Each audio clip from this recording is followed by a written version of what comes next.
Boa tarde, boa noite, bom dia. Eu não sei o horário que as pessoas assistem esse nosso episódio aqui, mas é bom já deixar bem claro que tem gente que pergunta para mim no e-mail assim, mas pô, você fica falando bom dia, boa tarde? É porque eu não sei, né? A gente não sabe. Tem pessoas que eu vejo que no gráfico tem pessoas que assistem os episódios de madrugada. Então, possivelmente está levando um bom dia para casa, né? Ou quem está assistindo no final da noite está levando um boa noite. Ou à tarde também, não sei. Aí, daí tem para todos os gostos. Hoje eu tenho uma colega aqui, uma convidada muito legal para a gente bater um papo sobre a história dela. O objetivo do canal é a gente eternizar a história das pessoas. Então, tem uma professora, bem no dia do professor, e olha que eu marquei com ela num dia que não era do professor, mas por alguma coisa a gente não conseguiu fazer essa conversa, né? E hoje, bem no dia do professor, temos a honra de ter uma professora que eu tenho muita curiosidade, mesmo ela sendo a amiga por tabela da minha parte, porque o marido dela é um dos meus melhores amigos, foi meu aluno, mas aí não tem como ela não ser minha amiga também, né? Porque, pô, se eu gosto do marido dela, por que eu não vou gostar da esposa? Mas a Érica, que está aqui do meu lado, ela vai contar desde o comecinho essa história dela, a história de vida mesmo, mas eu vou me aprofundar na questão da educação, que eu tentei no passado fazer magistério, mas no último ano que tinha em Indaiatuba acabou e eu não fui, eu fui fazer técnico em administração. Mas tudo que ela faz eu acho que é muito legal, porque agora a gente estava falando em off, eu também sou professor, mas eu acho que se for ter uma disputa, quem é mais ou menos professor, pode até não existir, mas quem dá aula para os baixinhos igual ela, eu acho que é o professor mais responsável que existe, porque é de lá que começa a formar as pessoas. Eu tenho muita... não é inveja, viu, Érica? Não é inveja, não, mas entre você e eu pago mais pau para você que para mim. Porque eu dou aula para umas pessoas que já passaram pela sua mão. Então, se você não fizer a coisa certa, essa pessoa eu não vou conseguir endireitar fácil, não. Então, eu considero muito você e todos os seus colegas que dão aula para o ensino básico, para pré-escola e assim por diante. Ó, antes de começar, ou melhor, já começando, me diz uma coisa. Hoje é dia do professor, eu perguntei também em off, que antigamente eu dava aula no dia do professor e eu ganhava uma maçã. Daí agora me agraciaram para no dia do professor não ter aula presencial, eu não ganho mais a maçã. Saiu perdendo, né? Saí Boa perdendo. noite, Ademandro. Gostei da história do bom dia, boa tarde, boa noite. Então, para todo mundo que for nos assistir, um bom dia, uma boa tarde, uma boa noite, né? O Ademandro falando aí sobre a educação infantil, sobre a importância. Eu sou professora da educação infantil dos menorzinhos, né? Esse ano eu estou na etapa 1. E eu digo sempre que, tanto para os pais, para os meus gestores, que é o ano que eu estou ganhando essas crianças para a escola, né? A primeira cara que eles conhecem na escola como professor sou eu. Então, se eu não ganhar essa criança, ela não vai querer vir para a escola, né? Então, é um momento, eu acredito que a etapa 1 é um momento de cativar essa criança, de ganhar ela para o mundo acadêmico. Isso é bom. Viu? Você sempre pensou, lá do comecinho, você sempre pensou em ser professora, Érica? Não.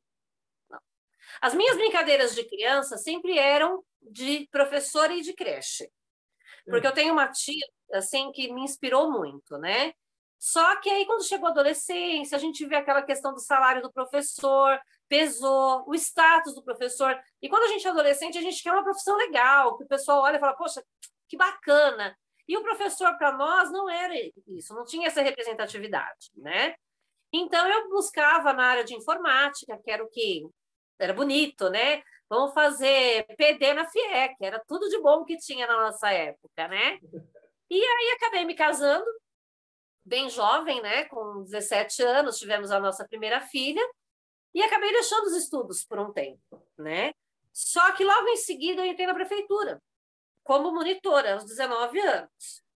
E a família toda, não, porque você tem que ser professora, os colegas de trabalho, você tem que ser professora, você tem que ser professora. Eu falava, não vou ser professora. Eu saí da prefeitura, passei um tempo fora e nesse período foi onde eu concluí meu ensino médio, né? Com o Rogério me apoiando muito, porque aí nós tivemos as nossas filhas. E aí chegou a hora de decidir. Falei, poxa, eu só sei, até hoje eu só trabalhei com educação. Não na escola, mas na creche. E naquela época a creche era até 7 anos. Então eu tinha todo o contato com a etapa 1 e a etapa 2, né? E aí foi quando eu tive que tomar uma decisão. Falei, o que eu faço agora, né? Quero fazer uma faculdade, mas eu não sei que caminho seguir. Fiz minhas orações e mandei um currículo em cada área, né? Eu só fui chamada na educação. Daquele momento para lá, em 2004, de 2005 para cá, eu não saí mais. Caramba! E daí a sua formação é pedagogia? Qual que é a sua formação? A minha formação é pedagogia, né? Eu tenho uma pós-parada que eu preciso concluir em psicopedagogia também. Então, a minha formação ela é em pedagogia. Eu consigo abranger desde a etapa 1 até o Fundamental 2, né? O Fundamental 1 como licenciatura plena e o Fundamental 2, em caso de necessidade, a gente pode atuar também. Até ensino médio, na verdade, né? E na faculdade, a gente pode dar aulas de letramento, de alfabetização e de educação infantil.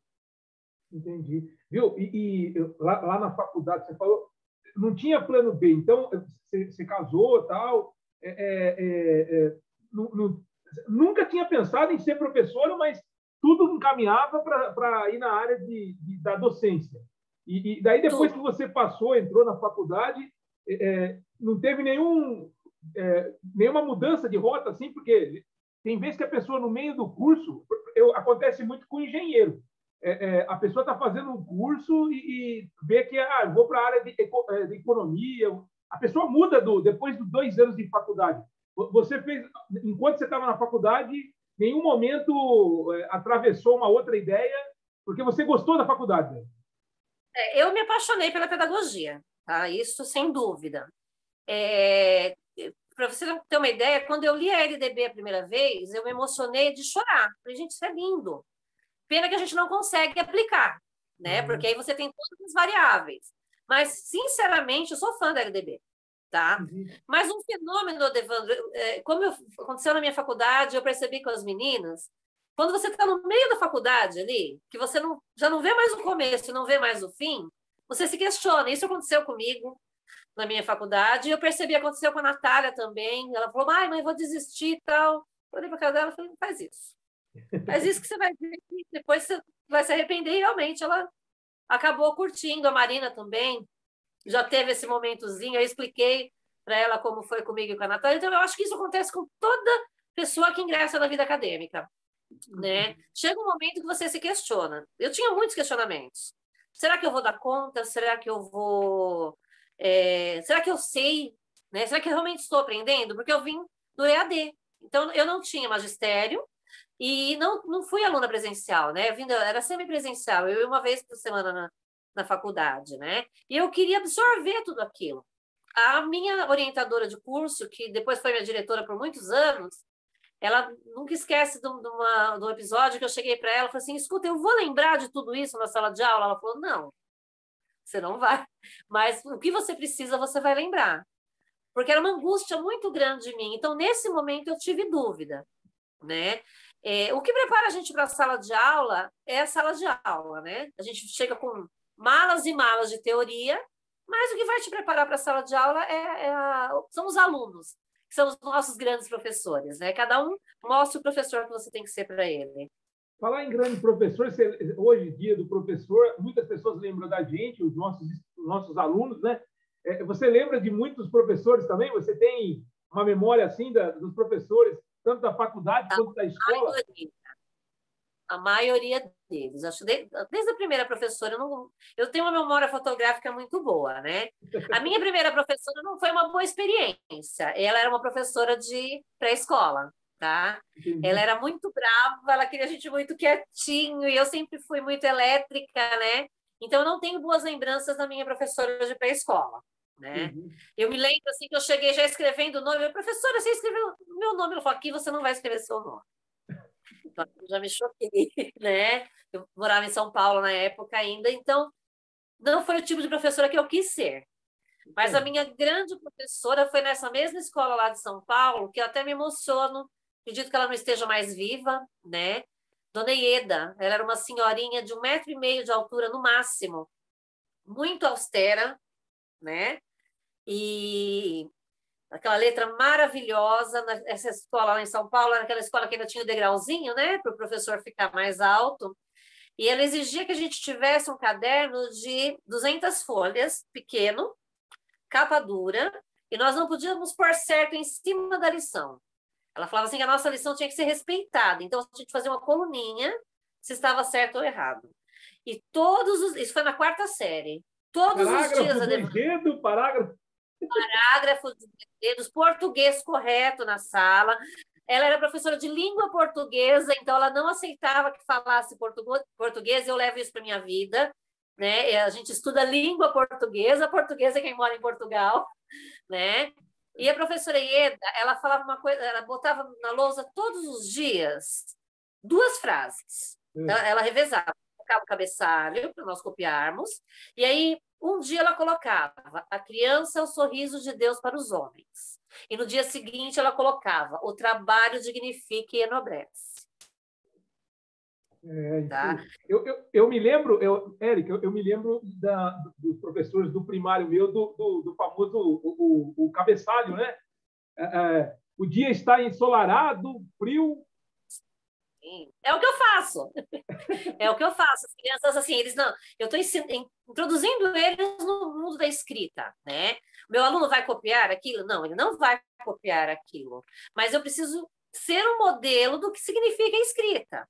Então, ele precisa minimamente saber de ouvido qual é o nome da escola que ele estuda, a cidade que ele mora, o ano que nós estamos, a variação de dia e mês. Tudo isso é trabalhado já desde a etapa 1, né? E aí é no dia da semana. Entendi.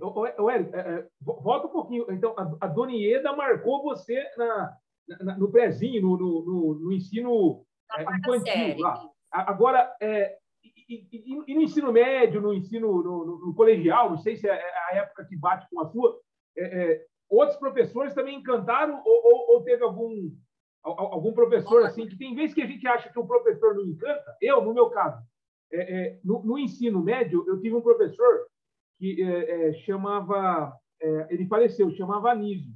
E eu não esqueço de falar isso aí.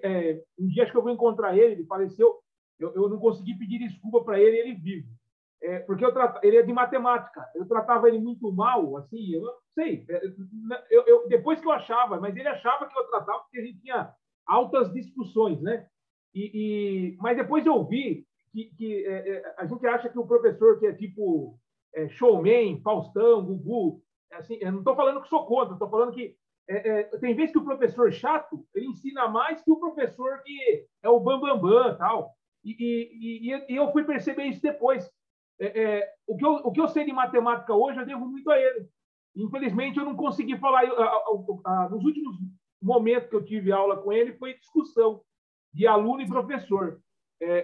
Mas você lembra de outros professores no ensino no colegial, alguma coisa assim? Professor, na sexta série aqui já em Indaiatuba, que ele é muito querido por vocês aí da FIEC, eu já vi posts seus, que provavelmente ele vai assistir, tá? Eu tive a oportunidade de agradecer a ele tudo que ele me ensinou, mas ele era muito bravo e eu não gostava dele de jeito nenhum, meu professor Antoninho. Ele era muito bravo, a gente não podia se mexer na sala de aula. Quando eu me mudei aqui em Indaiatuba, a Morada do Sol só tinha o Antônio de Pádua. E naquele ano, para abrigar as pessoas que estavam ingressando e que o Antônio de Pádua não conseguia abarcar, foi montado às pressas, onde é a subprefeitura de hoje, uma sala de aula. Entendi. Quinta e sexta série. Eu estava na sexta, né? Estava naquela fase assim, eu não queria ter saído de São Paulo, eu não queria ter deixado meus colegas, e meus pais se mudaram para cá, e eu cheguei nessa sala de aula que cabia tão somente 16 alunos, apertados, né? Era uma sala escura, esses professores, acho que caíram de paraquedas naquela condição. Hoje, eu, como professor, eu vejo, né? Uma escola sem pátio, sem nada, sem estrutura, e ele tem que dar aula no escuro, jogar uma lousa, jogaram 16 alunos ali, né? Eu tive ele e tive a professora Celina, com quem eu tive o prazer de lecionar na prefeitura também muitos anos, e somos amigas hoje, né? Ela me deu aula quando eu tinha 12 anos. Mas o Antoninho me marcou muito. E eu nunca esqueço dele falando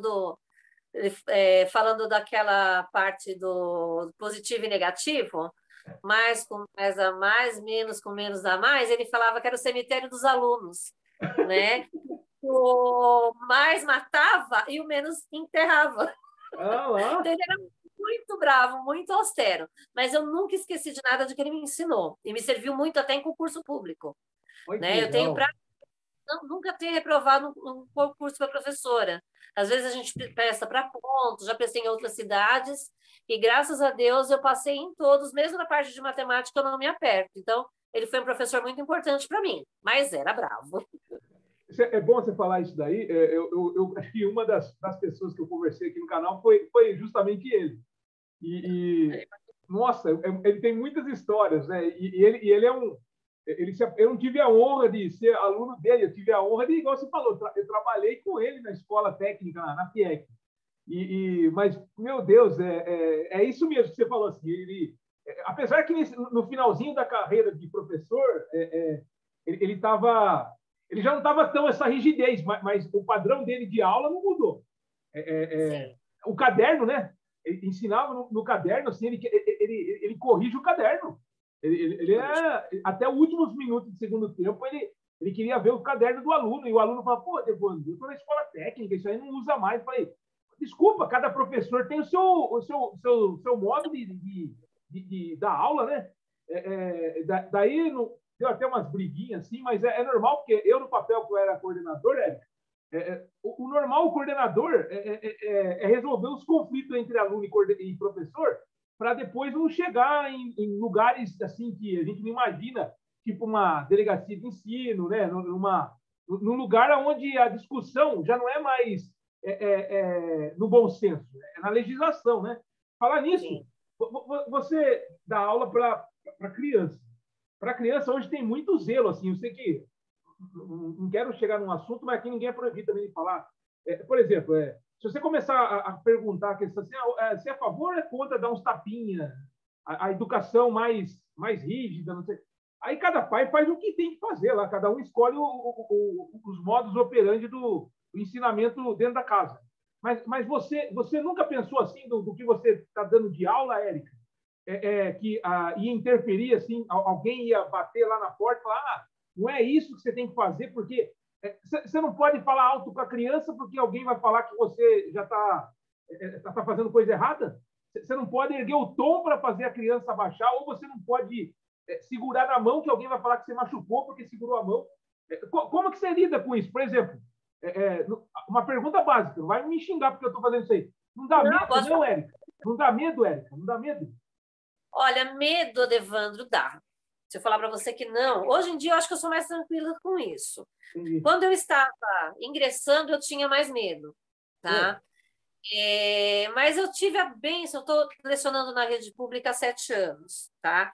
E uma coisa que eu achei muito bacana é que as minhas coordenadoras, minhas diretoras sempre reclamam que nunca tiveram reclamação da minha prática.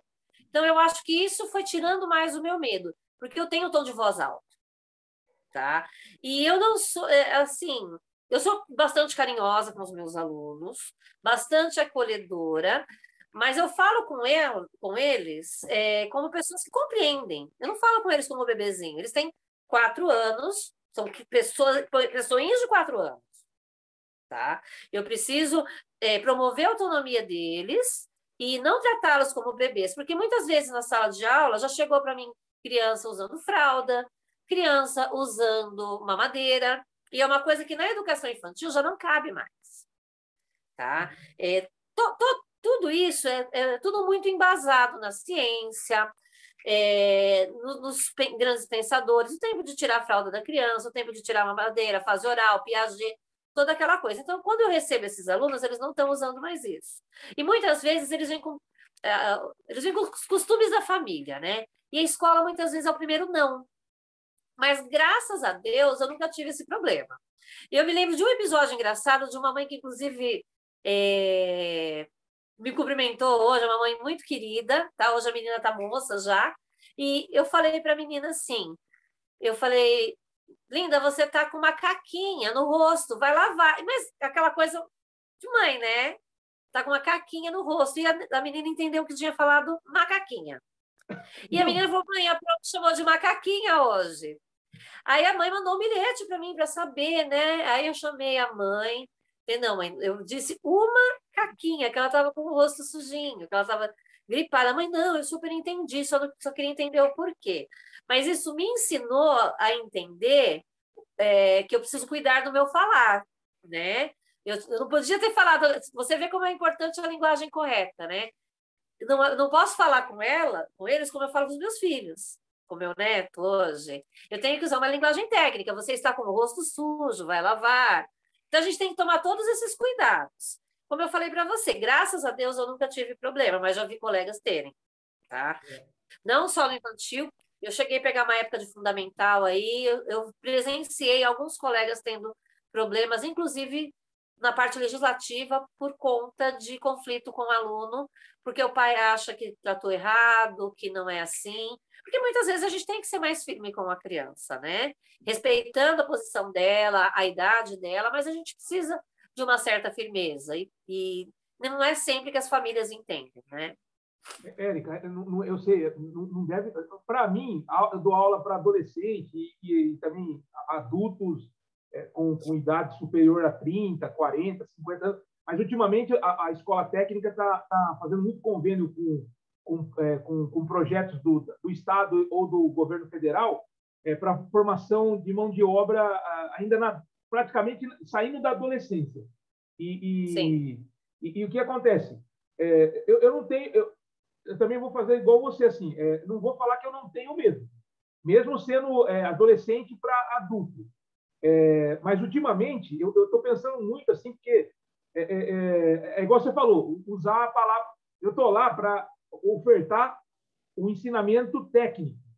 Eu não tenho como não deixar o meu lado humano transbordar. Eu não tenho, porque eu sou humano, assim como eles estão lá sentados querendo informação.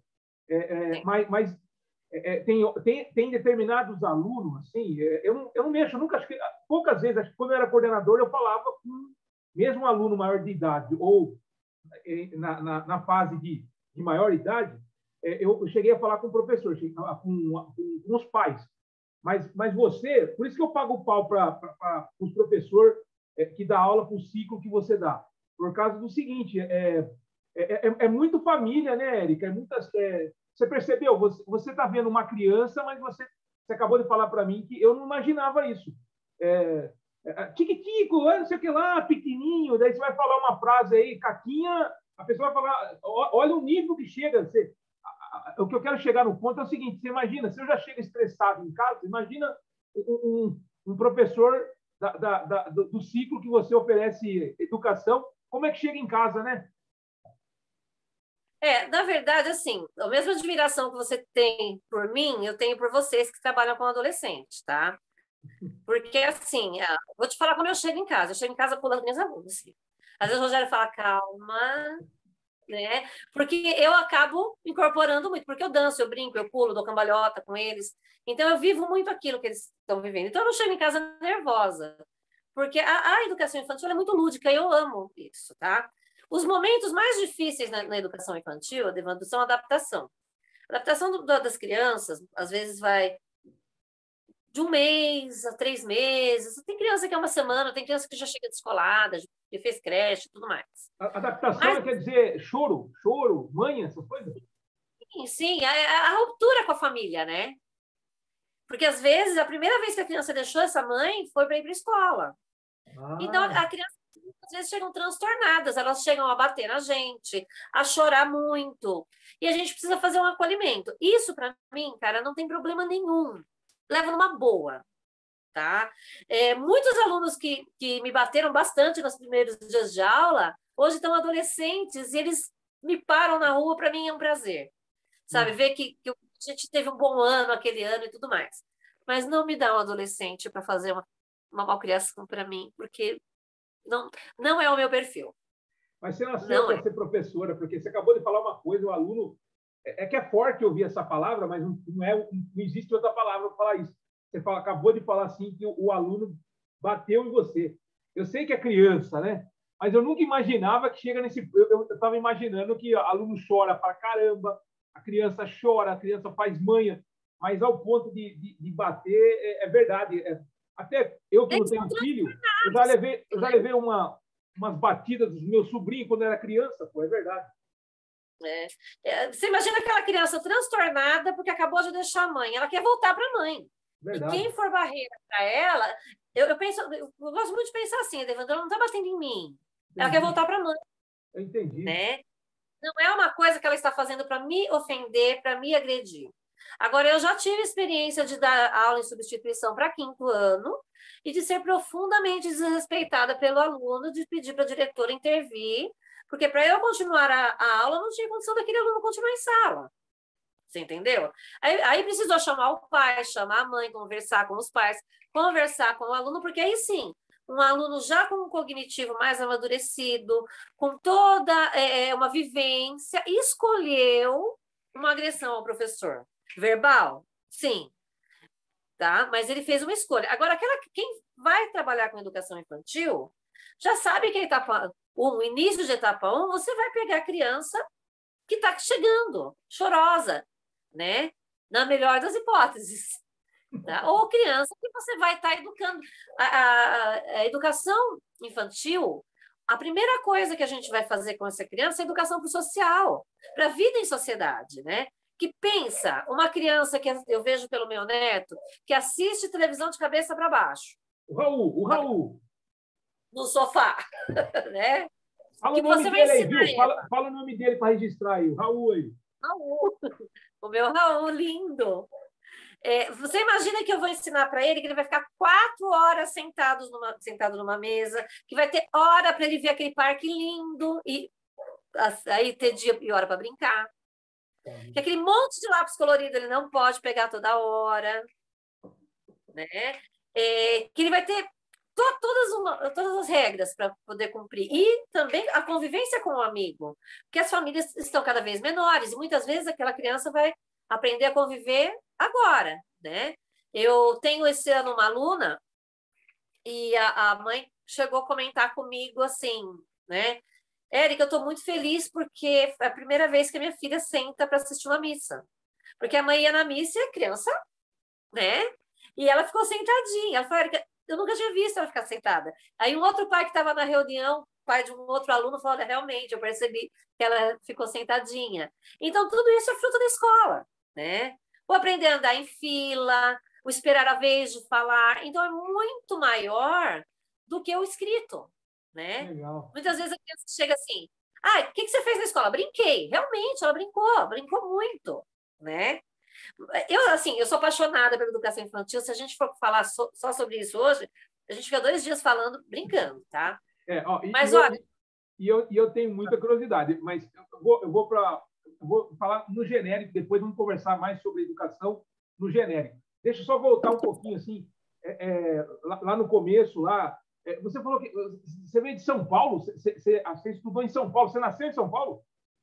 Sim, nasci em São Paulo, nasci no Ipiranga. A Independência você conhece muito bem, então. Nasci do lado do museu, no Hospital Leão 13, é bem do ladinho mesmo do museu. E daí veio para cá porque a família veio junto? Os meus pais. O meu pai tinha um sonho muito grande de morar no interior, né? Certo. Nós chegamos a morar em Álvares Machado, que é vizinho de Presidente Prudente, por 2 anos. Aí a questão de emprego lá era muito complicada, meu pai não conseguiu ficar. Voltamos para São Paulo. Quando chegou em 85, 86, meus pais vieram visitar alguns familiares que vieram de Álvares Machado para cá. Algumas tias minhas que moram aqui até hoje. E meu pai foi passear ali na Rua 80 e já comprou um terreno e já resolveu construir aqui. Que legal. Quando foi 87, nós viemos para cá. Entendi. E a sua família é você, tem mais os irmãos e veio a mãe junto, a mãe, o pai e os irmãos todo mundo junto. Na época viemos eu, meu pai e a minha irmã caçula. Eu tinha 12 anos, a minha irmã caçula tinha 5 aninhos. Entendi. Mas vieram outros familiares. E daí, desde lá, formou um núcleo aqui em Indaiatuba e a maior parte da família está aqui em Indaiatuba. Nós temos a família da minha mãe tem muita gente aqui. E da família do meu pai vieram algumas pessoas, né? Veio uma irmã do meu pai, veio uma prima, veio outras filhas do meu pai. Mas o grande núcleo aqui, que é uma família que tem muitas professoras, é a da minha mãe. Entendi. Érica, o seu pai, a sua mãe, eles chegaram a ver a sua vitória, assim, porque você, em outro lugar, né? Aqui a gente, de vez em quando a gente começa a ver que em outros países trata diferente o professor. Eu não estou dando uma de mimimi aqui, assim. A gente é forte. Você é professora, eu professor. A gente não precisa da pessoa ficar dando tapinha nas nossas costas. A gente sabe da nossa responsabilidade. A gente sabe, não é fácil. Ah, mas sua responsabilidade aumenta de acordo com o dinheiro que você ganha. Nem passo dinheiro na minha cabeça para dar aula, porque senão eu não daria aula. Eu não daria aula. Exatamente. Se a gente outro for pensar objetivo. no salário, a gente não dá aula. Então, outro objetivo. Eu queria perguntar para você o seguinte: os seus pais chegaram a ver a sua vitória como pessoa, como você é uma professora. Em outro lugar, essa palavra que eu estou falando, você é uma professora, lá no Japão, eu nunca fui para lá, mas dizem que lá o professor é como se fosse o imperador. De vez abaixar a cabeça para o imperador, a pessoa abaixa para o professor. Então, no seu caso, os seus pais chegaram a ver a sua vitória, isso? Chegaram, você conseguiu? Meu pai, não. O meu pai acompanhou a minha faculdade, porque, na verdade, ele adoeceu na época da minha faculdade. Eu precisei trancar a matrícula para cuidar dele, porque ele teve câncer, né? E aí não dava para conciliar. Eu trabalhava já na prefeitura como monitora, precisava estar sempre indo para a Unicamp, os cuidados com ele para auxiliar minha irmã, minha mãe e tudo mais. Então, ele não chegou a acompanhar. A minha mãe ainda chegou a acompanhar 2 anos, 1 ano e meio, né? Ela foi na minha formatura, ela acompanhou meu primeiro ano como professora e até outubro do segundo ano, que quando ela veio a falecer. Mas ela tinha muito orgulho. Às vezes ela me via de madrugada na internet, ela, professora, vai dormir. Ô, coruja, vai dormir. Né? Então, eu percebia nela muito orgulho. E minhas tias falaram isso para mim, que ela tinha muito orgulho. E assim, a questão do salário, você falou um negócio que eu gosto de brincar muito com isso, né? A minha psicóloga, ela brinca muito comigo, ela fala assim, Érica, eu vejo o professor chega aqui, reclama disso, reclama daquilo, não sei o quê, e eu percebo que você setoriza. Como que é isso? Fala assim, olha, eu tenho uma relação com cada parte. Com a Secretaria de Educação, a minha relação é uma. Com os meus gestores, é outra. Eu procuro desvincular, porque senão eu vou pegar as coisas que eu fico brava com a Secretaria de Educação e descontar no meu diretor e na minha coordenadora. Eles não podem sofrer por isso também, né? Aí eu tenho minha relação com os pais, tenho minha relação com os alunos. Cada coisa é um setor. E a minha relação com o salário, essa eu deixo para tratar só no dia 5. Eu esqueço que eu tenho salário o resto do mês. Porque se eu for pensar nele, eu vou sair brigando com os outros e ninguém merece, né? Então, a gente tem que setorizar e deixar o salário para tomar conta dele só quando ele vem, porque senão a gente fica briguento. Não, tá certo, mas é igual aquela pergunta que as pessoas fazem, Érica, você trabalha ou só dá aula, né? Menino, eu já escutei isso de aluno. Uma sobrinha minha falou, tia, a filha do Ricardo Scarpellini. Um dia ela virou para mim, a Bruna, e falou assim, tia, eu não sei se eu vou trabalhar, se eu quero dar aula. Eu falei, até a sobrinha, ninguém respeita o do professor, né? E a gente escuta muito isso. E outra, fala para mim que você nunca tirou do seu bolso para pôr material. Já. Os outros, alguém vai falar assim, mas como você na escola... Não, a escola técnica ou qualquer outra escola, não sei, eles me dão infraestrutura? Não, tem escola que dá, tem escola que não, mas não é esse mérito. Tem vez que eu quero fazer uma atividade, já aconteceu o caso de uma professora, a professora, não posso esquecer o nome dela, falei com ela esse dia, mas vou lembrar. Olha, eu só não caso porque eu esqueço o nome de mulher, né? Ainda bem que também não lembro o nome de homem, não tenho nada contra, não tem, mas tá bom, eu vou lembrar o nome dela. E ela dava aula de artes, e não tinha no curso de design de interiores os pincéis. Eu fui lá na Calunga, às 7 horas da noite, no shopping, e comprei. E comprei. Assim, mas a escola não dá... Não, é que não dava tempo de eu fazer a solicitação, ia demorar uma semana, e ainda é pouco uma semana no Brasil. A pessoa precisava desenvolver a atividade naquele momento. E eu nem pensei duas vezes. Ah, mas você pediu o ressarcimento? Pediu... Não, eu não pedi. Eu estava comovido. Eu falei, nossa, a pessoa quer pintar uns quadros aqui e os alunos estão interessados. Eu não vou deixar passar essa oportunidade. Eu corri atrás. É igual você deve ter feito também, muita coisa. Você sabe, Adevandro, questões políticas à parte, tá? Mas Indaiatuba é uma das cidades que eu tenho conhecimento com melhor infraestrutura para a sala de aula, tá? Não, eu não sou partidária da situação, então deixa bem claro, tá? Mas eu sou professora e eu vejo isso. Então, nós temos uma estrutura de material muito bacana, mas essas situações acontecem. Ou como, por exemplo, esse ano, questão de pandemia, a escola me ofertou Ziploc para deixar os materiais separadinhos, tal. Compraram para todos os alunos. Só que aquilo, para mim, era uma encrenca. Você vê, educação infantil, você catou um negocinho daquele. Só que era o que podia ser ofertado naquele momento, tá? Ah, cara, fui lá na Maravilhas do Lar, comprei 30 potinhos desse tamanho, cabia todos os lábios da criança, cada uma tem o seu, pronto. Você entendeu? Então, a gente faz essas coisas. E outra coisa, uma coisa que eu gostaria de ressaltar, eu sei que você tem aí uma abrangência legal e o poder da APM, né? Os pais falam, poxa vida, eu vou pagar a APM. Eu já fui mãe só antes de ser professora, e, né? Gente, a APM é muito importante, porque com o dinheiro da APM, a gente consegue comprar esse material que muitas vezes a gente precisa ali, né? Que não dá tempo de fazer uma produção, de fazer pedido. Então, assim, a escola precisa da APM, não é exploração, tudo é revertido para o aluno, né? Então, eu acho que também é muito importante.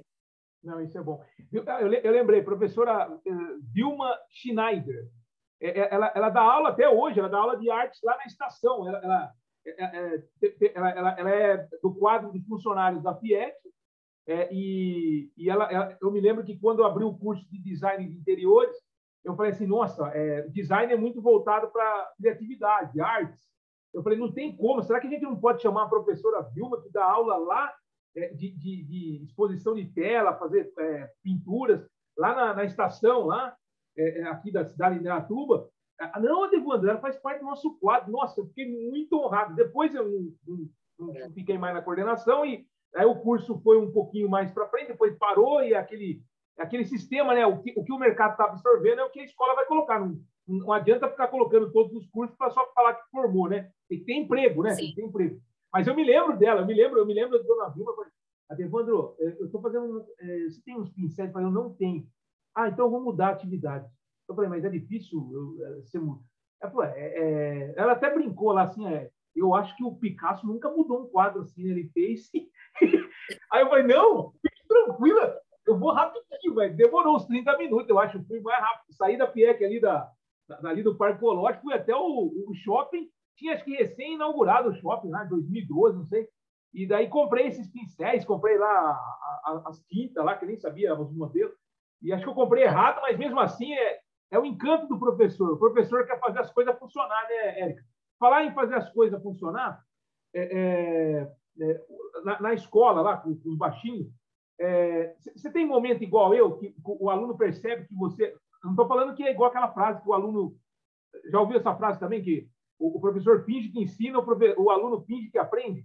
Não é essa daí. Eu estou falando assim, você já percebeu se os baixinhos percebem que você está meio perdida? Porque não é todo dia que você está... Você é o relógio suíço. Não é todo dia, né? Olha, Devandro, a criança é fantástica, tá? Como você mesmo disse, né? Não é todo dia que a gente está bem. Eu passei o processo da doença da minha mãe, da morte da minha mãe em sala de aula, né? Tem a chegada do meu neto, a ansiedade, né? De estar recebendo, vai dar certo, não vai, aquela coisa toda. E os meus alunos viveram isso comigo. É impossível, a gente não é uma máquina, né? E uma coisa assim que é fantástica, na criança, se ela percebe que você não está bem, eles vêm e te abraçam. É lindo, tá? Já aconteceu assim, de eu não estar bem e levantar, eu sentar para dar aula, passar as coisas na lousa, e um olhar nos meus olhos, vir me abraçar, a hora que eu via, estava todos em volta me abraçando. Ô, Érica, então, deixa eu fazer uma piada aqui, Érica. O adulto, ele percebe que você não está bem, ele joga uma pedra. Bem isso. Vê que você está com uma ferida, faz assim, a criança não. Olha, criança é um ser fantástico, tá? O ser humano pequeno é maravilhoso, eu não sei onde é que a gente se perde. Porque quando eles são pequenos, eles são maravilhosos. Já visto pela briga de criança, né? Briga de criança não perdura, a criança não tem raiva, né? Esses dias eu estava na sala de aula, duas amigas, uma puxou o cabelo da outra, ficaram bravas, a outra meteu a unha na outra, eu conversei com as meninas, falei, agora vocês vão sentar longe para acalmar o coração. Elas choraram, porque elas queriam continuar juntas. Elas já tinham resolvido o puxão de cabelo daqui, mas de lá está pronto. Nossa, né? Olha que coisa, a gente não fala com um parente, com um amigo, por uma desavença qualquer, e demora anos, e a criança brigou e voltou. Criança briga e volta, porque eles não têm essa coisa do cultivar a raiva. Né? Isso é uma coisa que a gente aprende mais tarde. Mas você poderia... olha que... não, você é uma especialista, você é uma professora que dá aula para as crianças. Mas eu juro para você, hoje mesmo eu postei na internet a questão de você só se forma um profissional por causa da multidisciplinaridade. Você tem que unir tudo que a escola, os professores podem oferecer para você formar um profissional de verdade. Mas juro olha, o que você está falando agora cairia muito bem. Eu sei que hoje os cursos técnicos têm muitas matérias e é fundamentado em aprovação junto ao MEC, mas olha que coisa, a gente não pode... Isso que você acabou de falar é uma vivência que poderia ser trazido desde a escola, ensino básico, antes do básico, até na faculdade. Porque, olha que coisa, existe aluno que briga na sala de aula, não é que eu quero que todo aluno seja amiguinho, porque eles vão ser concorrentes, mas não precisa ser inimigo, né? Não precisa ser inimigo. E eu vejo, Érica, no curso técnico, eu não consigo também ficar dominando, não sei como que você faz. Eu procuro dar aula, eu não sou um delegado para resolver todos os conflitos de briga lá. Mas eu fico chateado, porque eu já tentei unir, eu tenho até uma foto que eu estava vendo no Facebook, mas depois daquela foto eles nunca mais se encontraram. Eu não estou pedindo para as pessoas virar amigo, mas engraçado, por causa de uma desavença de adolescente, estava indo até um módulo X no curso técnico, era amigão, sabe? Era amiguinhos lá, e depois se perdeu. Até eu, como professor, fiquei assim, nossa, eram os melhores alunos da sala, depois se perderam. Um completava o outro. Daí eu tentei se aproximar, mas eu falei assim, ou eu dou aula ou eu fico fazendo mediação de conflito aqui, né? Devandro, a gente vive tempos muito difíceis em tudo, né? Eu acho que os adolescentes têm muita dificuldade de vivenciar as coisas de hoje e o adulto pior ainda. A gente perde essa questão da mediação do conflito, da resolução de conflito, que é uma coisa que é pauta de avaliação na educação infantil. Nós temos uma planilha de 2 páginas com várias questões sobre o aluno, e uma delas é mediação e resolução de conflito. Tá? E é uma coisa que a escola não avalia mais para frente. E as famílias também não têm esse feeling, né? Porque a família não tem um olhar pedagógico, um olhar educacional. E as crianças de hoje, elas ficam cada vez menos com a família. Porque o pai trabalha, a mãe trabalha, né? São raras as mulheres hoje que conseguem acompanhar a educação dos filhos. Eu tive o prazer de trabalhar próxima da minha casa. Então, café da manhã, almoço, preparação para ir para a escola. Eu sempre estive nas reuniões, né? Então, eu tive essa oportunidade. Muitas mães não têm, certo? Então, a criança ela acaba aprendendo a gerir as emoções dela e os conflitos dela de qualquer jeito. E aí, quando chega na idade adulta, elas se perdem nisso e acabam ficando, muitas vezes, solitárias. Uma outra coisa que eu queria comentar com você é que o ser humano perde é o lúdico, é a brincadeira. Eu tive os meus momentos de perder também, recuperei muito com o meu trabalho, por isso que eu não abro mão da educação infantil, porque eu necessito mais dos meus alunos, acho que do que eles de mim. Porque eu sinto falta da brincadeira, do dançar, do pular, do brincar, da forma da criança de ver o mundo mesmo, né? Mas nós adultos vamos perdendo a brincadeira, né? O adulto trabalhar, trazer o dinheiro para casa, limpar a casa, cuidar das coisas, e quando consegue fazer uma viagenzinha. E eu me lembro de uma época em que você e o Rogério, vocês jogavam bilhar, depois da aula, tal. E aí, aquele bilhar de vocês me fez refletir sobre isso. O lúdico. Eu falei, olha, que legal, o homem tem o lúdico, o homem tem o bilhar, o homem... Até aprendi a brincar um pouquinho com ele depois, eu gosto bastante de brincar.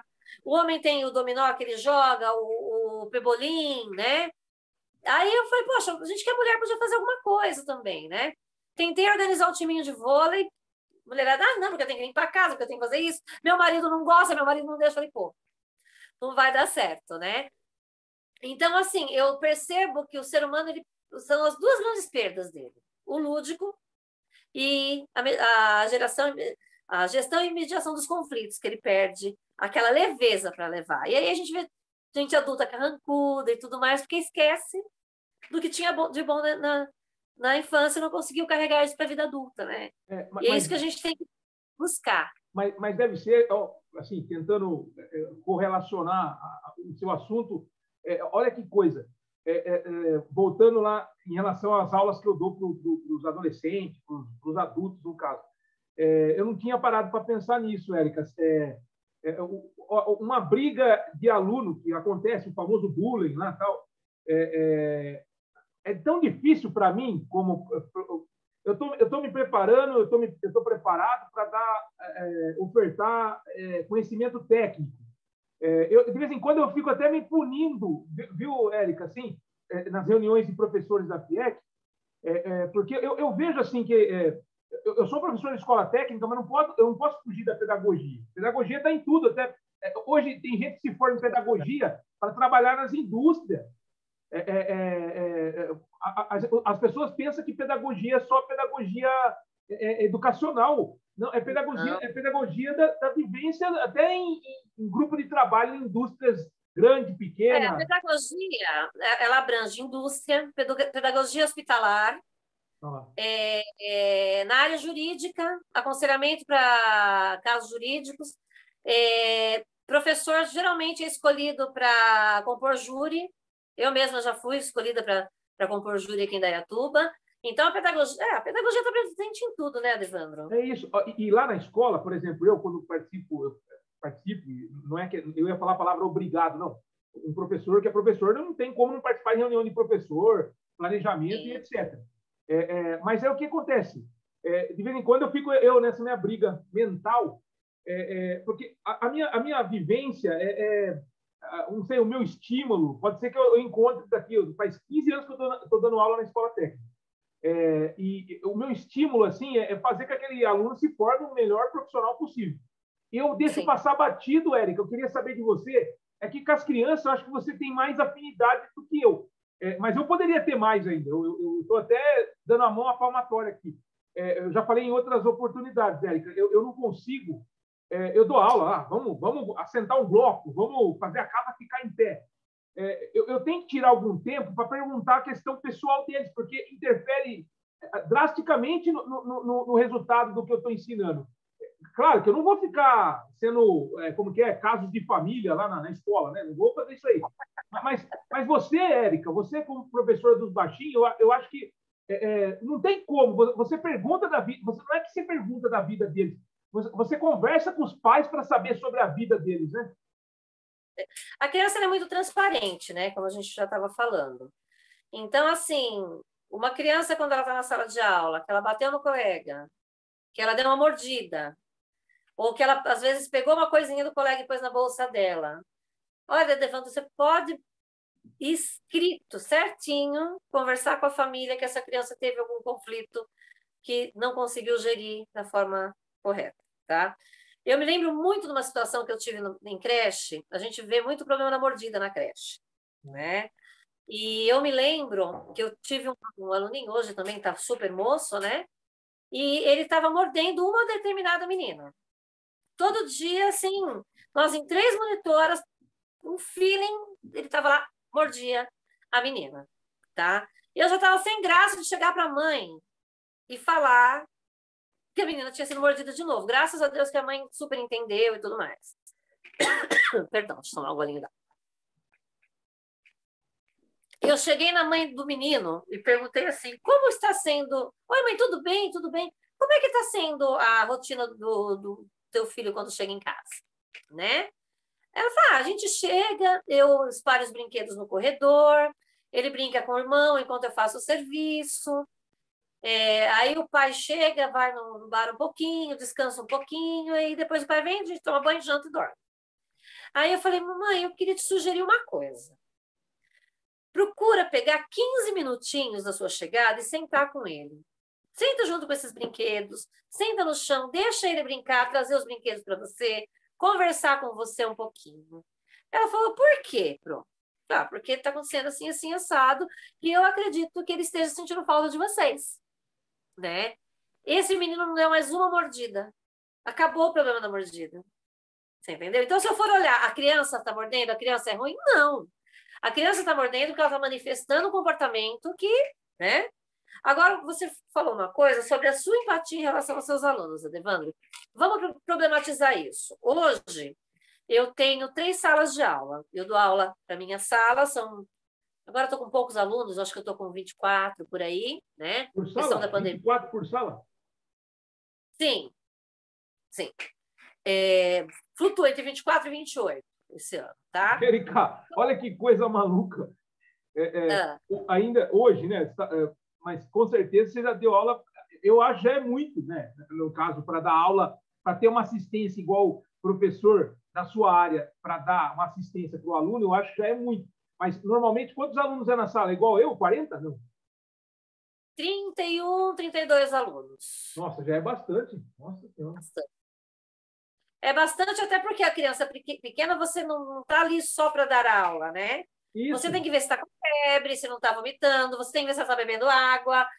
Muitas vezes os pais mandam mensagem para o meu filho não está bebendo água, preciso que você lembre de beber água. Meu Deus, né? cara, que coisa. Então, tem toda uma problemática que na educação infantil, o ideal para a educação infantil seria 20 alunos. Isso é uma briga que eu à toa aqui, que eu sou um professor que, infelizmente, mas eu estou tentando melhorar, não sou o super-homem. Nos últimos 2 anos, eu estou tentando ver o lado humano. Eu estava muito preocupado em o cara se formar técnico lá e ser o melhor técnico. Mas se ele sair de lá e ser um bom ser humano, já está bom, né? Sim. Quantos alunos você tem? Hoje é 20, mas o normal é 38, 40, né? Certo. Quantas salas você dá aula? Hoje é uma, mas normalmente é 2 só. 2 e 40. Às vezes a gente chega, eu já cheguei em épocas que eu quis trabalhar mais, tá? Hoje eu estou com outra visão disso, estou querendo ficar até só com a minha turminha mesmo, né? Até por uma questão de gestão da cabeça mesmo, sabe? Uma qualidade no meu trabalho, na minha vida pessoal e tudo mais. Mas eu já cheguei a dar aula para 200 alunos. Quanto? 200, de várias salas, né? Nossa, é bastante, hein? Várias salas. Aí eu pegava aula de filosofia, porque a gente pode abranger isso, né? Para quem está pegando a gente na metade da conversa aqui, frisa aí que é 200 alunos criança. Sim, tudo menor, entre 7 e 11 anos, tá? Meu Deus. Então, era aula de 50 minutos. Você não tem como olhar individualmente para cada um. É impossível. Se o caso é muito gritante, ou se o aluno consegue chegar para você, você consegue ajudar. Caso contrário, você não consegue. Entendi. E tem muitos problemas, Adevandro, que a gente não consegue. Né? Eu dei aula aqui nesse João Pioli, no Lauro Bueno. Nós tivemos um problema aí na segunda-feira passada com uma garota que perdeu a vida. E ela foi minha aluna. Puxa.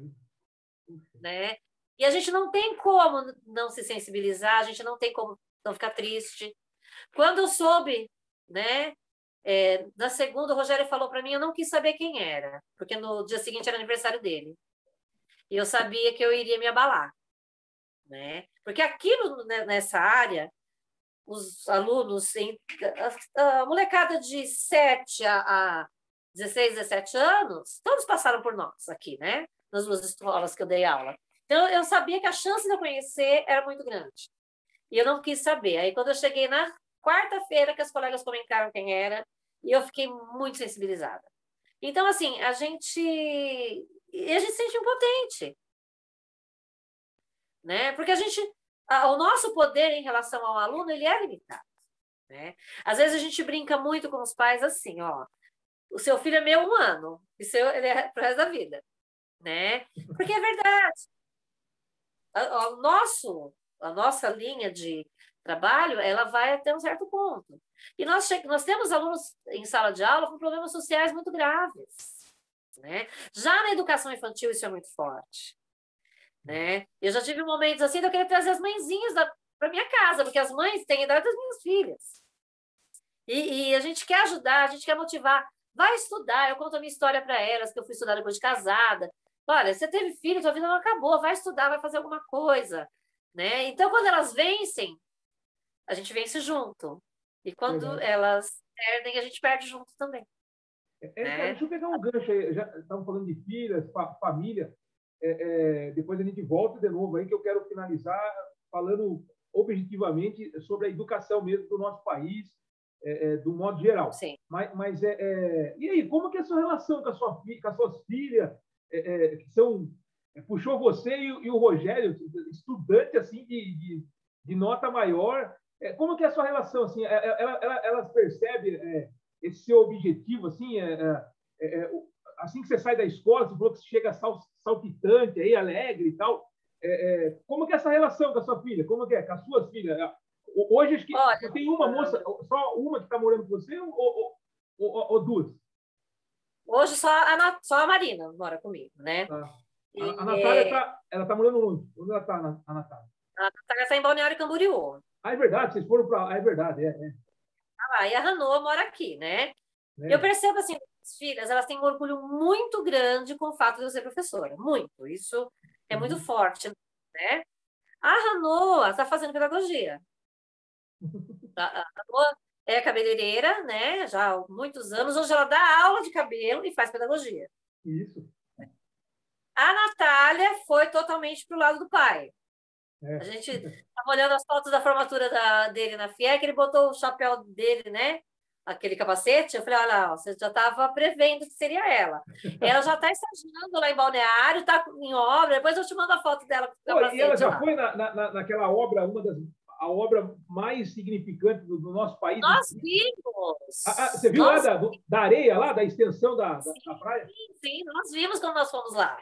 Ela mora Nós perto pegamos lá? um dia super perto, super perto. Bate Pô, um papo com ela a qualquer hora. Você tem o bem que ela telefone dela? pode ir. Eu vou falar com ela no canal, vou chamar ela. Pô, Nossa, ela ela tá, vai tá até aguardando eu mandar o link para ela assistir depois. viu? Ela tá vivendo em loco aquilo ali. Aquilo ali é um orgulho para a engenharia brasileira. Aquilo ali. E ela está trabalhando para uma empresa que presta serviços para a prefeitura na área de canalização, mas não daquela obra, de outras obras. Então, eu acho que você ia curtir para caramba também.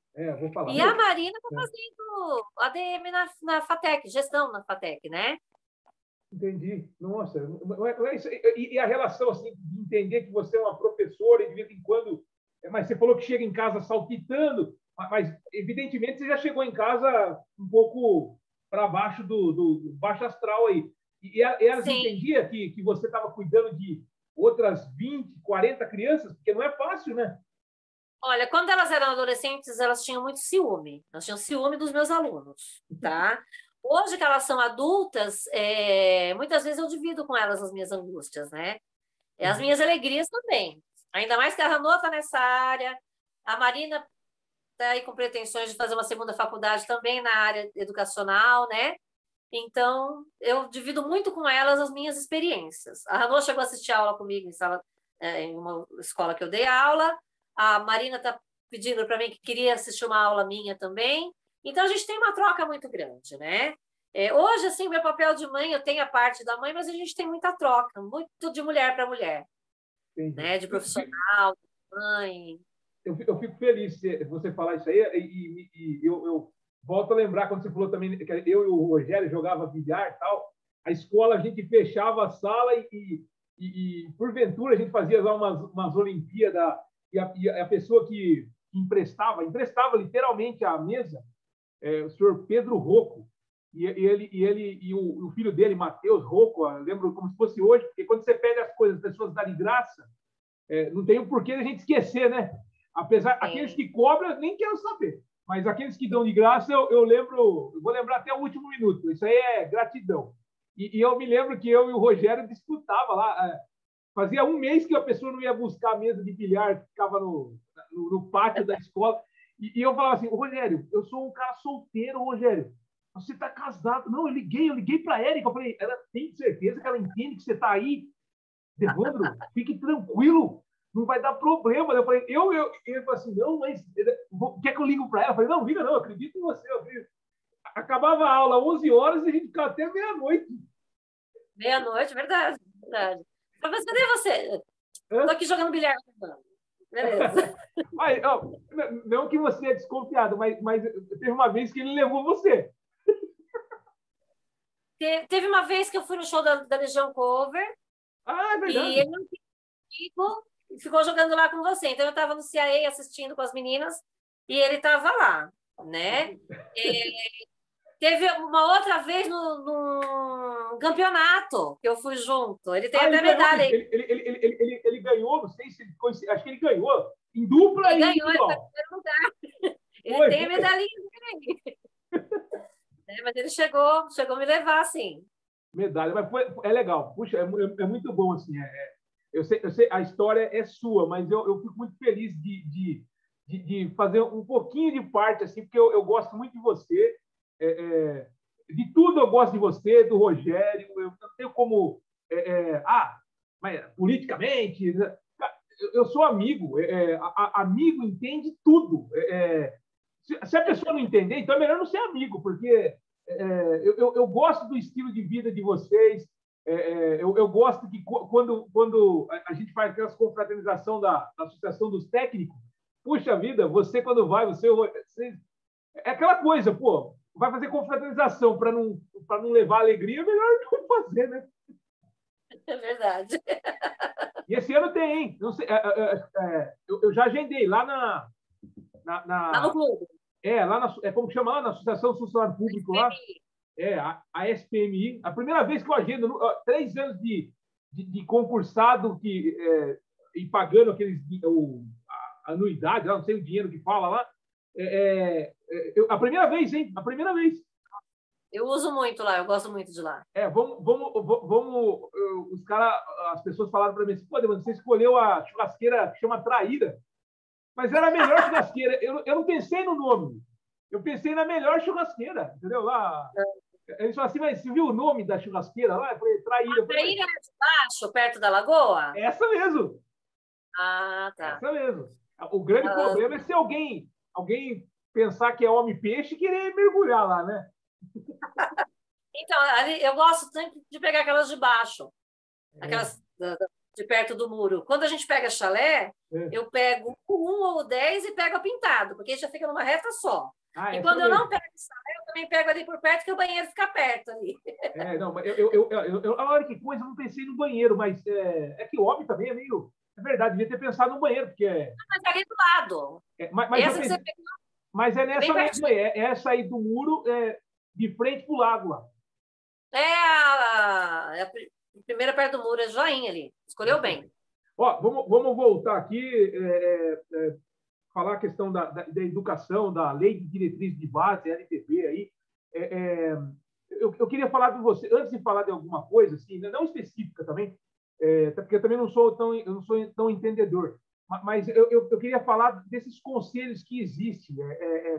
Conselho, tem conselho para tudo, especificamente, eu queria falar do conselho como chama, da adolescência e juventude, da criança e da adolescência. Tem um nome. Estatuto da Criança e do Adolescente. É isso, tem o estatuto, mas tem um por exemplo, o Conselho do Menor também, é esse que é o nome que fala. Existe o conselho que cuida da... Conselho tutelar. Isso aí você já precisou usar? Como que funciona? Você que dá aula para as criancinhas, Érica, o professor tem acesso ao conselho tutelar, ou o conselho tutelar, se acontecer qualquer problema, corre no professor? ou é o pai? Como é que funciona isso daí? Na verdade, o Conselho Tutelar, você sabe como funciona, né, a eleição dele? Sei, nossa, isso aí. E tem lugar que é tipo política, né? É concorrido, hein? Sim, sim. Aqui em Dayatuba, eu conheci alguns conselheiros de conversa e tudo mais, tá? É, tudo que o professor faz, ele nunca faz como uma ação solitária. Tudo que o professor fizer, ele vai fazer em acordo com coordenação e gestão. Então, eu nunca vou procurar um conselheiro. Quem vai procurar é a minha gestora. Tá? Então, vamos supor, que casos que a gente aciona o conselho? Em casos de violência ou de negligência. Então, se chega um aluno machucado, se chega um aluno se queixando de fome, aluno dormindo em sala de aula, sem material, que a prefeitura já forneceu esse material e esse aluno não traz o material, né? A gente fornece de novo, o aluno não traz, está faltando. Nesses casos, a gente vai passando tudo para a direção. A gente anota no nosso caderno tudo o que aconteceu com aquele aluno e a gente passa para a direção. A direção vai buscar com os pais o que está acontecendo, caso ache necessário, manda para o conselho. O que já aconteceu muito comigo é o sentido inverso. Essa criança, essa família ser, por N motivos, acionada por esse conselho, e o conselho me pedir um relatório, né? Então, aí a minha diretora fala, Érica, eu preciso de um relatório para o conselho tutelar. Então, ela já sabe que eu tenho tudo anotado ali. Tal dia essa criança chegou assim, tal dia essa criança chegou assado, estava frio, ela chegou com roupa de calor, está com tantas faltas, está se queixando de dor, esteve doente, os pais não levaram ao médico, não comparecem à reunião de pais. Então, tudo isso são questões que a escola relata para o conselho tutelar quando acontece. E você se sente, por exemplo, eu perguntei isso daí porque tem outros conselhos também, Conselho Municipal de Educação, tal. Você como professora, você se sente livre, assim? Eu posso responder por mim. Não é nem a questão dos conselhos que existem, mas a gente lida teoricamente na escola ou na prática mais com diretoria, com coordenação, que com os próprios conselhos que existem instituído aí na cidade, no estado, no Brasil. O que eu queria saber de você, assim, você se sente uma professora plena de liberdade, assim? Tanta briga na internet, tanta briga na sociedade, falando que você tem um viés, falando com você que eu falo no caso do professor, o professor tem um viés de esquerda, um viés de direita, o professor é influenciado. Eu não sei, a influência maior que eu tive na vida e que tem até hoje é dos meus pais. Aí se for buscar se eles eram de direita, de esquerda, que eles nem sabem se é, o que é isso. Estou falando aqui, ó, a pessoa. Tem gente que passa batido. Hoje está muito preocupado para saber a influência, ao invés de fazer a pessoa ser um ser humano neutro, no sentido de você está lá para dar aula, não para falar outras coisas que não cabe naquele momento. Então, eu volto a perguntar para você, como professora, de tudo isso que existe, conselhos, coordenadores, direção, tal, você hoje está na plenitude, hoje ou antigamente, você se considera livre? Assim, claro, você tem responsabilidade, mas você está percebendo que a nossa sociedade tem umas trancas, ou você sempre, quando começou a dar aula, a liberdade foi sempre em primeiro lugar? Olha, sinceramente, a questão não é nem de gestão de coordenação, não estou falando isso para passar pano nem para nada, assim. Graças a Deus, tive um bom relacionamento com as minhas gestoras, né? E com as minhas coordenadoras, mas a questão vem muito de cima, na forma de interpretação da lei, sabe, Alessandra? Tem a questão política, com os pequenos a gente não tem tanto isso, mas tem casos que tem também, principalmente do que vem para ser ensinado, né?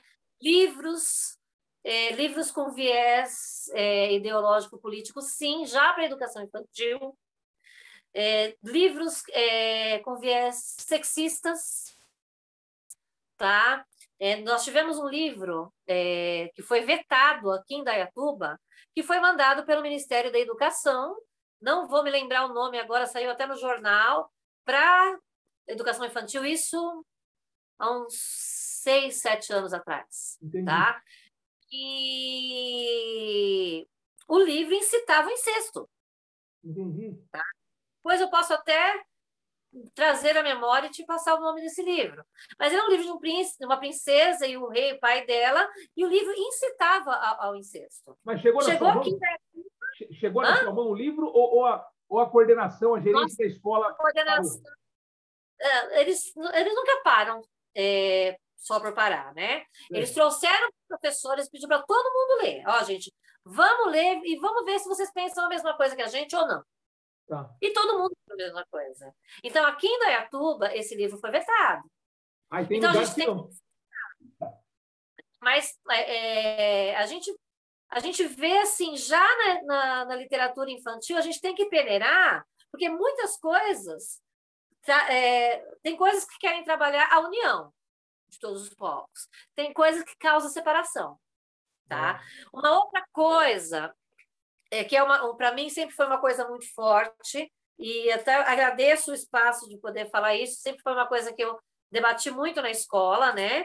Eu sou católica, tenho amigas evangélicas, crenças diferentes. O Brasil é um país laico, onde todo mundo pode praticar sua religião, tá? E a escola é uma escola laica. Só que nós vivemos o calendário judaico-cristão, né? E não pode se falar que o Natal é aniversário de Cristo. Puxa. Já fui proibida disso. Não estou questionando a divindade de Cristo. Isso aí foi uma coisa que eu deixei muito claro. Cada um acredita no que quiser. Mas dia 25 de dezembro não é o dia do Papai Noel. É o aniversário de Jesus Cristo. Isso. A Sexta-feira Santa, que a criança vai ficar em casa, não é a véspera do ovo de Páscoa. Então, a gente pode contar a história do ovo de Páscoa. Mas as nossas crianças hoje, elas não sabem o que é a Páscoa. Agora, acho que assim, não sou só eu que questiono isso, é óbvio. Começou a ter um trabalho em que as famílias fazem uma explicação na educação, isso a nível de Indaiatuba, tá? E aí nós fazemos a leitura para a criança, né? Em que a família explica para aquela criança o que na família dela representa cada uma dessas datas. Mas nós vivemos um calendário. Nós não vivemos o calendário chinês de 5.000 anos. Nós vivemos o calendário, né, de 2021. Meus alunos proclamam 2021. E o que é esse 2021? Né? Segundo o que nós aprendemos, foi o momento do nascimento de Cristo. A partir de lá começou a contar o nosso tempo. Né? Então, essas coisas me inquietam muito. Questões políticas que foram tratadas e foram inseridas na pauta da educação, de uma forma, às vezes, meio na brincadeira também, que eu falo, opa, né? Eu acho que, realmente, a questão política, na educação infantil, eu acho que não cabe. Né? Acho que a gente tem que trabalhar nessa criança o livre pensar. Mas trazer elementos que ou eu ou você acha certo, não é legal. Né? Eu acho que a gente está lá para ensinar, não para fazer formação ideológica. Agora, a questão factual, né? Do calendário que a gente vive, eu acho que é difícil escapar. Acredito, assim, que a Secretaria começou a tratar de uma forma muito bacana quando traz a família para fazer essa explicação. Né? Não precisa ser a minha explicação. Mas a criança não fica no vácuo e nem sendo enganada com uma fábula, né? Onde os coelhos botam ovos. Né? Eu acho que a gente tem a gente tem esse compromisso com a criança. Nós temos crianças tecnológicas hoje em dia, Evandro. Você fala para uma criança que o coelho bota ovo, ela vai tirar sarro da sua cara. Né? Então, eu acho que dar oportunidade a essas famílias de passar para os seus filhos quais são as suas crenças é muito importante. E que a criança tenha abertura na sala de aula para falar quais são as suas crenças, quais são as suas posições, qual é o seu time. Eu acho que a criança tem que se sentir livre para ser quem ela é dentro da sala de aula. E falar nessa abertura, eu tinha falado na questão do bullying que acontece comigo, na adolescência parece que as coisas é mais evidente, Mas existe bullying também na infância, né, Érica? Existe, existe. E, Muito menos, mas existe. tá. E quando acontece, Adevandro, eu percebo assim, é muito mais a questão cultural familiar. Mas desculpa eu perguntar explicitamente aqui. O bullying na infância é mais racismo? O que é mais físico? O que é? É racismo e físico. É Nossa, mais racismo. que dó da pessoa que é uma protuberância um pouco gorda, igual eu aqui, gordo, e imagina a pessoa que Você imagina a cara da professora quando o aluno pratica um negócio desse para um adulto. Na sala de aula, nós vamos conversar. Se uma criança chama outra de gordo, o que a gente vai fazer? Vamos aproveitar para dar uma aula de matemática. Vamos pesar todo mundo? Vamos ver que cada um tem um peso diferente? Vamos fazer um gráfico? Vamos imaginar? Então, tudo vira pauta de aula, a gente dissolve. A gente ajuda a criança a compreender o mundo e tudo mais. A gente pega na aula de eu, outro e nós, vamos lá desenhar os coleguinhas. Vamos desenhar todo mundo, cada um é diferente. A gente pega uma musiquinha, beleza. Mas agora, quando a sua aluna olha para a cara da mãe do coleguinha e fala assim, nossa, mas a sua mãe é gordona, né? Aí a cara da professora faz assim, ó, pá! No chão. Então, a gente tem. Mas como eu falei para você, isso eu vou te dizer assim com muita segurança. Eu já tive alunos, tenho, autistas, com síndrome de Down, aluno com paralisia cerebral grave, em cadeira de rodas. A criança, por si só, ela não exclui. Ela brinca, ela insere, ela cuida, ela tem aquele desejo do cuidar e ela sente falta do coleguinha. Tá? Agora, quando a família passa para essa criança a visão que a família tem daquele momento, a criança traz isso para a escola. É o exemplo, né? É o exemplo, é o exemplo. O ser humano é formado pelo meio, né? É o que o Vygotsky sempre dizia. O ser humano, ele é formado pelo meio. E aí, a escola é onde todos os meios se encontram, né?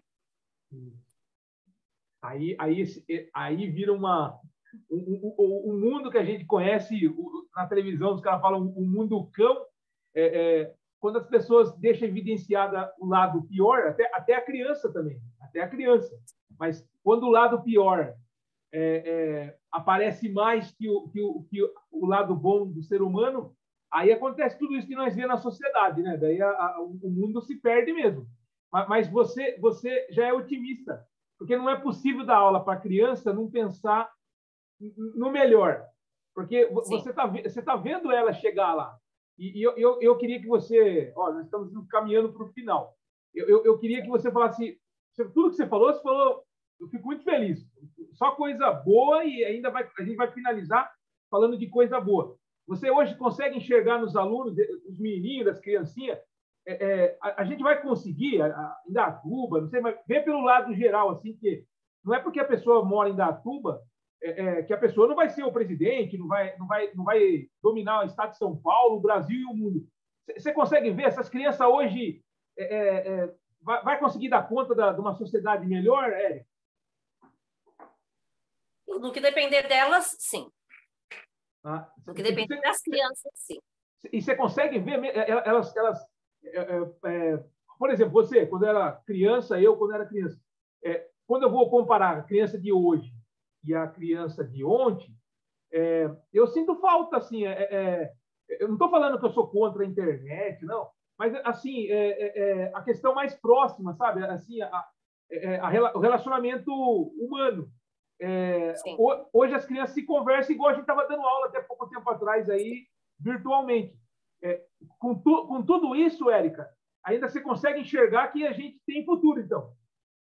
Eu acredito que sim, Adevandro. A criança é muito adaptável. Nas aulas online, os meus alunos de 4 anos davam show no Google Meet, já não precisavam mais das mães, faziam as atividades, interagiam. Era uma sala de aula. Assim, até bagunça eles sabiam fazer no Google Meet. Era um barato de ver como a criança é adaptável, né? Por que eu digo no que depender das crianças, sim? A nossa sociedade está se reinventando totalmente. Não só na questão tecnológica, na questão de moradia, na questão de formação familiar. Então, nós vamos ter famílias cada vez menores, nós vamos ter cada vez mais tecnologia à disposição dessas crianças e casas cada vez menores. Então, os espaços de interação estão diminuindo, tá? É besteira a gente querer colocar muito pouca criança na sala de aula, porque é na sala de aula que as crianças têm a maior interação. As crianças pedem para vir para a escola, tá? E é ali na escola que a gente vai conseguir fazer essa socialização. Tá? O que nós temos que tomar muito cuidado, isso não digo enquanto escola, mas eu digo enquanto cidadãos, enquanto família, enquanto seres sociáveis, cuidar desses momentos sociais em casa e em família. Não deixar isso se perder.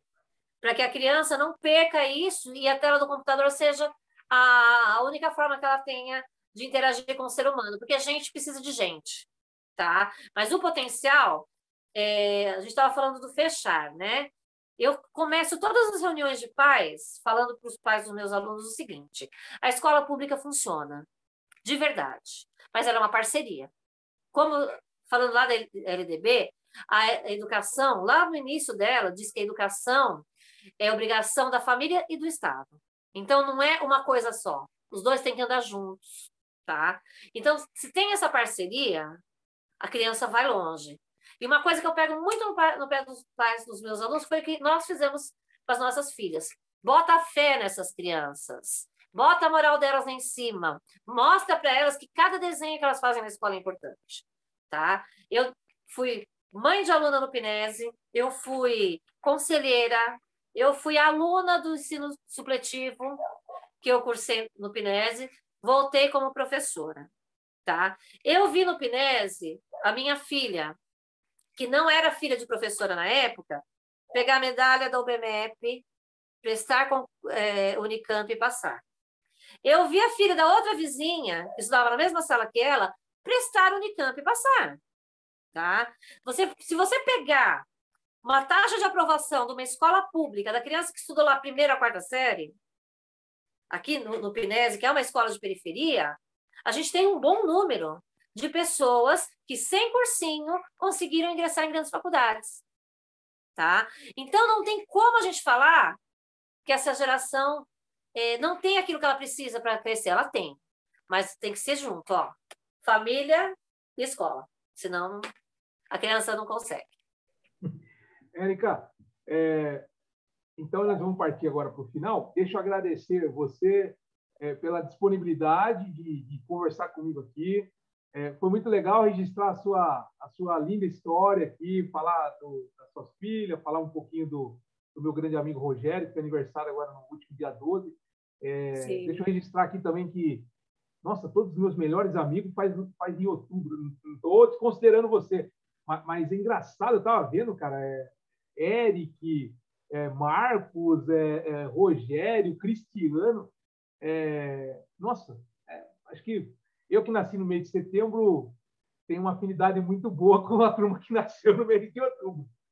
Sim, sim. Mas todo mundo. Então, agradecer você. Muito obrigado de deixar eternizar aqui a sua linda história. E quem não viu, um dia vai ver isso aqui, porque o objetivo do canal vai ganhar dinheiro e tal. Não, me deu essa ideia porque esse ano e o ano passado eu parei de dar aula à noite. Os cursos de técnico era basicamente à noite. E à noite eu estou tendo muito dias igual eu estou tendo aqui, bater papo com... Eu estou levando em consideração a questão da restrição da pandemia, mas o objetivo ainda é fazer pessoalmente, sabe? Assim, gravar e conversar pessoalmente, assim, cara a cara. Mas em função da pandemia, não que eu não acredito ou deixe de acreditar, eu estou fazendo assim do jeito que quase todo mundo está fazendo, né? A gente deu aula assim também até pouco tempo atrás, semana que vem, não. Acho que na primeira semana de novembro eu já volto. Você também já volta? Quer dizer, você já tinha voltado ou era híbrido? Era híbrido? Na verdade, eu estou com quase todos os meus alunos já em sala de aula. A diferença é que eu assisto, cada um assiste numa semana, né? Metade numa semana, metade na outra. Mas estamos aguardando novas diretrizes, né? Novos direcionamentos. Entendi. Então, eu queria que você... Eu sempre falo no finalzinho, assim, é igual não é a influência da Xuxa, até porque é só a palavra dela. Você quer mandar um beijo, um abraço para alguém, alguma coisa nesse sentido? Olha, eu gostaria de mandar um abraço para todos os professores, né, que estão comemorando seu dia hoje, aos professores gestores e coordenadores também, que é questionado se são professores ou não, vão descansar o dia de hoje ou não, eles são professores sim, eles nos formam, então gostaria de deixar meu grande abraço. Eu gostaria de deixar um grande abraço também para o meu esposo, que sempre foi um grande professor e incentivador na minha vida, né? Que sem o apoio dele eu não estaria aqui hoje. Entendi. Qualquer dia eu vou. Nossa, eu e o Rogério, a gente tem história. A gente fundou uma associação de técnicos que ninguém dava nada. As pessoas cismam em achar. É igual hoje, dia do professor, Érica. Quem vai assistir a gente aqui, aluno, pode ser pessoa da sociedade no modo geral. Se a pessoa não tem na cabeça que você não tem que se preocupar do que a outra pessoa fala, tem que se preocupar o que você faz, porque o que você faz é o que vai fazer você impulsionar na vida. O que a outra pessoa fala, se falar coisa boa, parabéns. Se falar coisa ruim, tanto faz. Então nossa, o Rogério, a gente fez tanta coisa assim, a gente não é tão apegado, eu não sou amigo dele desde criança, encontrei ele na minha vida quando eu fui dar aula na escola técnica, mas espero que até os meus últimos dias de vivo, e até morto também, porque existe outro lugar, acho que não é possível, eu vou ainda desfrutar dessa amizade com seu esposo, tá bom? Amém. E é isso. Agora tem uma pergunta que não quer calar, que é o seguinte: você me autoriza a postar esse vídeo no YouTube? Com certeza. Então é isso. Acabou. Muito obrigado e qualquer dia a gente volta a conversar. Não que não vai eternizar, porque a história sua ainda continua. Paramos hoje aqui, a vida da gente vai até o final lá. Depois a história continua. Mas qualquer dia eu vou Sim. chamar você para a gente conversar tecnicamente só sobre educação. Tá bom? Perfeito, perfeito. Tá, ok. Muito obrigado, minha amiga. Tudo bem. Até Tchau. mais. Tchau, tchau. Falou, tchau. Beijo. Beijo.